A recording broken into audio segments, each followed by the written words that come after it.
Salut à tous et bienvenue sur notre chaîne.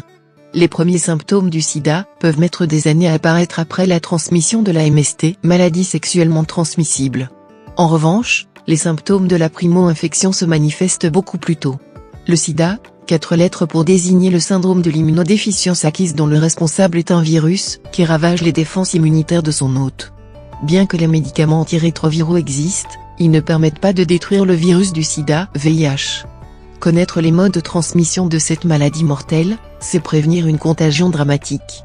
1. Virus VIH, les symptômes de la primo-infection. Durant les premiers stades, on parle seulement d'infection au VIH, virus de l'immunodéficience humaine, qui pourra ensuite évoluer ou non en véritable sida. Les symptômes de la primo-infection apparaissent de plusieurs jours à 3 mois après la transmission de la MST. Ils ressemblent beaucoup à ceux de la grippe et passent souvent de même en quelques jours: fièvre, fatigue, maux de gorge, ganglions enflés, sueur nocturne. Des éruptions cutanées sont aussi possibles, voire, plus rarement, des lésions cutanées buccales et génitales, des douleurs musculaires et articulaires, des nausées et des vomissements. La bonne attitude: consultez un médecin si vous avez eu un rapport sexuel non protégé avant l'apparition de symptômes. En attendant les résultats de l'analyse de sang, n'ayez aucun rapport non protégé. 2. Les symptômes du sida. Le sida correspond à la dernière phase d'évolution de l'infection au virus VIH. Il met souvent des années à se déclarer. Les symptômes du sida reflètent l'affaiblissement du système immunitaire du malade. Ils peuvent prendre diverses formes selon les infections opportunistes qui se sont déclenchées. Ces dernières comprennent notamment des mycoses, exemple, candidose buccale, se manifestant par une langue blanche, et des pneumonies avec fièvre, toux, douleurs thoraciques et essoufflement. Des affections neurologiques et certains cancers peuvent aussi apparaître. Au moindre doute, consultez un médecin. De nos jours, le traitement du sida donne souvent de bons résultats. 3. Les modes de transmission du virus du sida. Il existe 3 modes de transmission du virus du sida.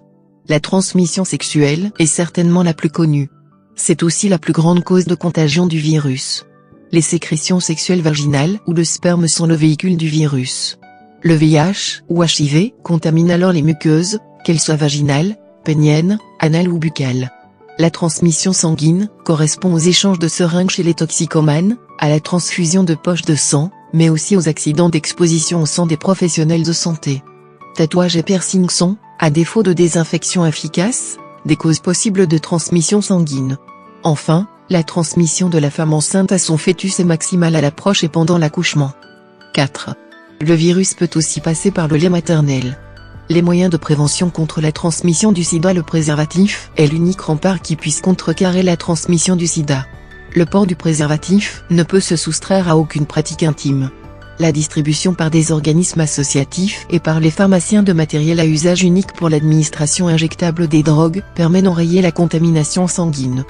Des protocoles précis de désinfection et d'asepsie permettent d'éviter les transmissions chez les professionnels de santé, ainsi que lors de piercings ou de tatouages. Enfin, des traitements diminuent le risque de transmission de la mère à l'enfant durant la grossesse, et la césarienne évite la transmission durant l'accouchement. L'allaitement est fortement déconseillé. Merci pour votre attention, et n'oubliez pas de partager, commenter, liker la vidéo et de vous abonner sur notre chaîne. À bientôt.